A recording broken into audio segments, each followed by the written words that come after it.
दोस्तों, कोई भी जीव अपने अंदर बदलाव तब लाता है जब उसे बदलाव की जरूरत महसूस होती है और यही बदलाव हर जीव की अपनी अपनी खासियत भी बन जाते हैं। अब जैसे कि ज़ेब्रास को ही देख लीजिए। घोड़े और ज़ेब्रास में दिखने वाला बड़ा अंतर तो केवल यही है कि इनके शरीर पर सफेद और काली पट्टियाँ होती हैं। मगर क्या आप बता सकते हैं कि ज़ेब्रास का असली रंग काला है और धारियाँ सफेद हैं, या फिर असली रंग सफेद है और धारियाँ काली हैं? नहीं बता सकते ना। इसी तरह की और भी बातें हैं जो कुछ जानवरों को बाकी जानवरों से अलग बनाती हैं, जैसे कि कुत्तों की ये टेढ़ी मेढ़ी लचीली मगर समझदार पूंछ और कॉकटूज की ये टूल्स बनाने की टेक्निक। आपको क्या लगा कि सिर्फ हम इंसान ही औजार बनाते हैं? अरे नहीं जनाब, ये प्राणी भी कम नहीं है। तो जानेंगे यही सब आज के इस वीडियो में।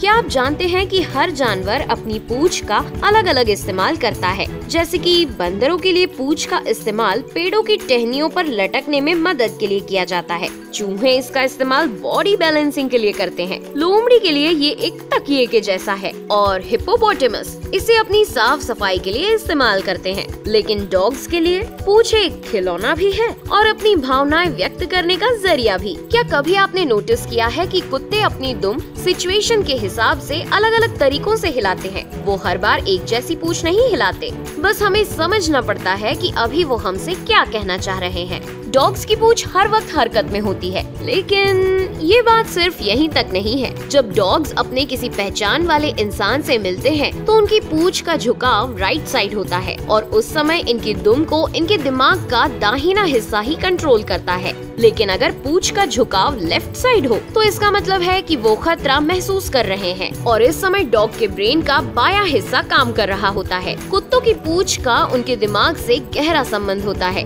जिस तरफ का दिमाग काम करेगा, पूंछ का झुकाव भी उसी तरफ होगा। जब डॉग्स परेशान, बीमार या डरे हुए होते हैं तो ये अपनी दुम को पिछले दोनों पैरों के अंदर कर लेते हैं। दुम दबाकर भागने वाली कहावत शायद इसी से बनी हो। लेकिन अगर किसी कुत्ते की पूंछ ऊपर की ओर खड़ी है तो समझ लीजिए कि अब ये एक्टिव मोड में आ गए हैं और किसी भी वक्त कोई भी एक्शन ले सकते हैं। कुत्ते अक्सर झुंड में रहना पसंद करते हैं। वैज्ञानिकों का मानना है कि ये अपने साथियों से बेहतर कम्युनिकेशन के लिए अपनी पूंछ का इस्तेमाल करते हैं। अफ्रीका के जंगलों में परभक्षियों का खतरा हमेशा ही मंडराता रहता है। शिकारी और शिकार दोनों ही झाड़ियों में अपने आप को छिपाने की कोशिश करते हैं। लेकिन ज़ेब्रास की बात अलग है। ये चाहे अपनी शिकारी से बचने के लिए झाड़ियों में छिपने की लाख कोशिश कर ले, मगर इनकी ये प्राकृतिक सजावट बनावट इन्हें झाड़ियों के साथ घुलने मिलने ही नहीं देती। ज़ेब्रा के शरीर पर पाई जाने वाली ये पट्टियाँ वैज्ञानिकों के लिए एक पहेली बनी हुई है, लेकिन शोध करने पर कई नई बातें सामने आई हैं। ज़ेब्रास की ये सफेद और काली धारियाँ हम इंसानों की फिंगरप्रिंट्स के जैसे ही यूनिक होती हैं। किसी एक ज़ेब्रा की धारियाँ दूसरे ज़ेब्रा से कभी मेल नहीं खा सकती। ये सफेद और काली धारियाँ इन ज़ेब्रास को झाड़ियों में छुपाने में मदद करती है। सुनकर थोड़ा अजीब लगा होगा ना, क्योंकि हम तो इन झाड़ियों में ज़ेब्रास को साफ साफ देख पा रहे हैं। लेकिन शेर, जो कि इनका सबसे ज्यादा शिकार करते हैं, उनके मामले में ये बात जरा अलग है। शेर कलर ब्लाइंड होते हैं और शायद इसीलिए दूर से देखने पर उन्हें ज़ेब्रास की ये काली सफेद पट्टियाँ लहराती घास की तरह नजर आती होंगी। वैसे इन ज़ेब्रास ने वैज्ञानिकों को कंफ्यूज कर रखा है कि मूल रूप से ये काले रंग के जीव हैं जिन पर सफेद धारियां हैं, या फिर सफेद रंग के जीव हैं जिन पर काली धारियां हैं। और अब उन्होंने इसका जवाब भी खोज लिया है। जब ज़ेब्रा का बच्चा अपनी माँ के पेट में होता है तो उसका रंग पूरी तरह काला होता है। सफेद रंग की धारियां तो जन्म लेने के बाद धीरे धीरे उभरती हैं। हालांकि किसी बड़े ज़ेब्रा को देखकर ये सोच पाना जरा मुश्किल है कि ये कभी पूरे काले होते होंगे। दोस्तों, क्या आपने कभी सोचा है कि हम इंसान कैसे बने, या फिर हम इस धरती पर बसने वाले अन्य प्राणियों से अलग क्यों हैं? असल में हमारे सोचने की अपार क्षमता ही हमें अन्य जीवों से अलग बनाती है। हमारे पास बुद्धि है जिसका इस्तेमाल करके ही हम नए नए उपकरण, औजार और हथियार बनाकर आज यहाँ तक पहुँचे हैं और आगे बढ़ते ही जा रहे हैं। लेकिन क्या आप जानते हैं कि दिमाग लगाकर उपकरण तैयार करने की क्षमता सिर्फ हम मनुष्यों में ही इतनी तेज नहीं है? इसे देख रहे हैं, ये है कॉकटू। ये हल्का फुल्का सा जीव आपकी सोच से भी परे है। वैज्ञानिक शोधों से ऐसा ज्ञात हुआ है कि ये पक्षी परिस्थितियां बदलने पर आने वाली प्रॉब्लम्स को खुद ही सॉल्व भी कर लेता है। इंडोनेशिया और ऑस्ट्रेलेशिया में पाए जाने वाले ये नन्हे से पक्षी अपना जीवन एक ही साथी के साथ बिताते हैं। वैज्ञानिकों के अनुसार किसी कॉकटू का बौद्धिक स्तर किसी 3 साल के इंसानी बच्चे के बराबर होता है। हालांकि ये अपने दिमाग का इस्तेमाल कैसे करते हैं ये देख पाना जरा मुश्किल है, लेकिन हम आपको मिलवा रहे हैं एक बुद्धिमान कॉकटू से जिसका नाम है फिगरो। फिगरो ऑस्ट्रेलिया में रहता है।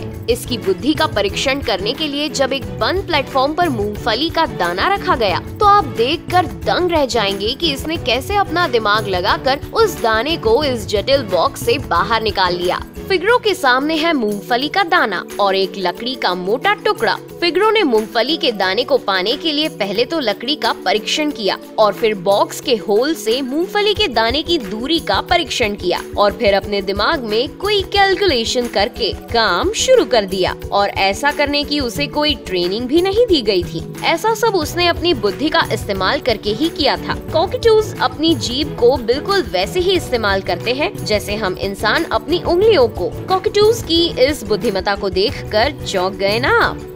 गिरगिट अपने आप में एक बहुत ही बड़ा अजूबा है। इसे कुदरत का करिश्मा कह लीजिए या फिर गिरगिट की काबिलियत। लेकिन रंग बदलने की कला पूरी धरती पर केवल गिरगिट को ही आती है। हालांकि अब कुछ इंसान भी गिरगिट से ट्रेनिंग लेकर उससे भी आगे जाने की होड़ में लगे हुए हैं। लेकिन हाँ, प्रकृति ने तो ये खूबी बस केवल गिरगिट को ही दी थी। गिरगिट जब चाहे, जहाँ चाहे और जैसा चाहे अपने आप को अपने आसपास के वातावरण के अनुसार उसी रंग में बदल सकते हैं। ऐसा करने से उन्हें दूसरे जानवरों के या शिकारियों के देख पाने का खतरा कम हो जाता है। लेकिन ये ऐसा कैसे कर लेते हैं? इसकी इसी काबिलियत ने वैज्ञानिकों को भी हैरत में डाल रखा था। एक शक्तिशाली इलेक्ट्रॉन माइक्रोस्कोप की मदद से हुए एक शोध से इस रहस्य को सुलझाया जा सका है। गिरगिट की त्वचा को बेहद नजदीक से देखने पर कुछ छोटे और चमकीले पैच नजर आते हैं। गिरगिट की त्वचा पर कुछ नैनो क्रिस्टल्स होते हैं जो आईने की तरह काम करते हैं, जो कुछ खास रंगों को रिफ्लेक्ट करते हैं और इस तरह वो जिस जगह पर होते हैं उसी के रंग को अवशोषित करके वैसे ही दिखने लग जाते हैं। गिरगिट अपनी मांसपेशियों की मदद से अपने क्रिस्टल्स के बीच की दूरी को कम ज्यादा या जरूरत के हिसाब से एडजस्ट कर सकते हैं। क्रिस्टल्स के बीच की दूरी बढ़ने से ये लंबी वेवलेंथ्स को रिफ्लेक्ट करने लगते हैं, जिससे गिरगिट लाल रंग के हो जाते हैं और दूरी घटने से ये क्रिस्टल्स छोटी वेवलेंथ्स को रिफ्लेक्ट करते हैं, जिससे गिरगिट ब्लू या पर्पल कलर के हो जाते हैं। गिरगिट की त्वचा किसी भी रंग को प्रोड्यूस कर सकती है। तो परभक्षियों से बचने के लिए गिरगिट अपने आप को किसी जगह के रंग में भी रंग सकते हैं, मनचाहा रंग भी पा सकते हैं, भड़कीले बनकर अपने कॉम्पिटिटर को डरा भी सकते हैं और नरमी दिखाकर किसी फीमेल को आकर्षित भी कर सकते हैं। है ना मजेदार? तो दोस्तों, कैसा लगा आपको आज का हमारा ये वीडियो? पसंद आया हो तो लाइक करें, कमेंट करें और अपने दोस्तों के साथ शेयर जरूर करें। मैं हूँ आपकी दोस्त नेहा आगरकर। फिर मिलेंगे अगले वीडियो में नए टॉपिक के साथ। तब तक के लिए हमें दे आज्ञा। नमस्कार, टाटा, बाय बाय।